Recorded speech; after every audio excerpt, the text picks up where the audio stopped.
ശ്രീമൻ നാരായണീയം ദശകം 4 ശ്ലോകം 7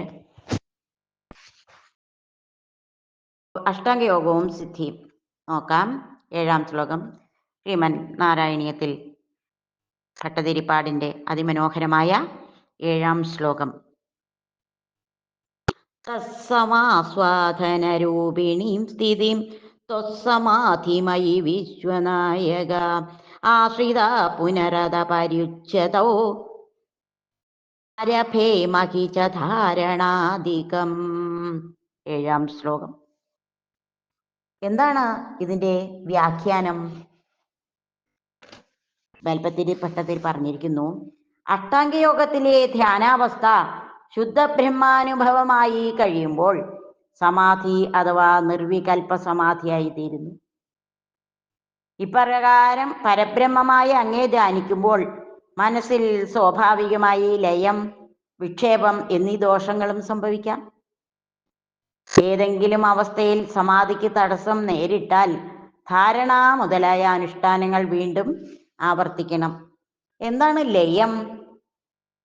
സമാധി അവസ്ഥയിൽ എത്തുമ്പോൾ മനസ്സിൽ നിദ്ര തോന്നി ഉറങ്ങിപ്പോവുക എന്ന ഒരു ദോഷത്തെയാണ് ലയം എന്ന് പറയുന്നത്.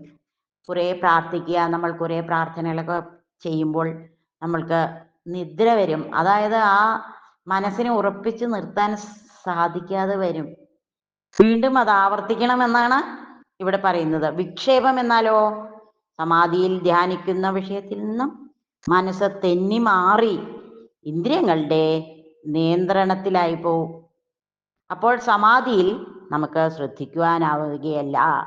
ഇതാണ് വിക്ഷേപദോഷം, വിക്ഷേപം എന്ന് പറയുന്നത്.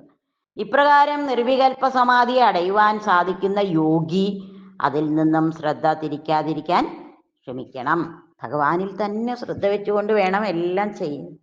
മനസ്സ് മാറിപ്പോകരുത്. അതിനാണ് നമ്മൾ ഇത്രയും ഓംകാര മന്ത്രം എടുത്തുകൊണ്ട് മനസ്സിലേക്ക്, എൻ്റെ ഉള്ളിലേക്ക് ഭഗവാനെ ആദ്യം കൊണ്ടുവന്ന ശേഷം, നിയന്ത്രിച്ച് നിർത്തിയ ശേഷം, ആ ഗുരുവായൂരിലുള്ള ആ ചൈതന്യത്തെ, ആ ഭഗവാനെ തന്നെ നമ്മളുടെ മനസ്സിൻ്റെ ഉള്ളിൽ സൃഷ്ടിച്ച ശേഷം നമ്മൾ എങ്ങനെയാണ് ഭഗവാനിലേക്ക് എത്തിച്ചേരുക, അല്ലെങ്കിൽ ഭഗവാനെ പ്രാർത്ഥിക്കേണ്ടത് എങ്ങനെയാണ്? ഭഗവാനാണ് എല്ലാം. ഭഗവാനിലേക്ക് നമ്മളെല്ലാം അർപ്പിക്കാൻ സാധിക്കുന്നത് എന്നുള്ളതിന് എന്തെല്ലാം മാർഗങ്ങൾ എന്ന് വളരെ വ്യക്തമായി മേൽപ്പത്തൂർ ഭട്ടതിരിപ്പാട് ഓരോ ശ്ലോകങ്ങളിൽ കൂടി നമുക്ക് പറഞ്ഞു തരുന്നുണ്ട്. എല്ലാവർക്കും സാധിക്കട്ടെ എന്ന പ്രാർത്ഥനയോടെ നമുക്ക് അടുത്ത ശ്ലോകം നോക്കാം.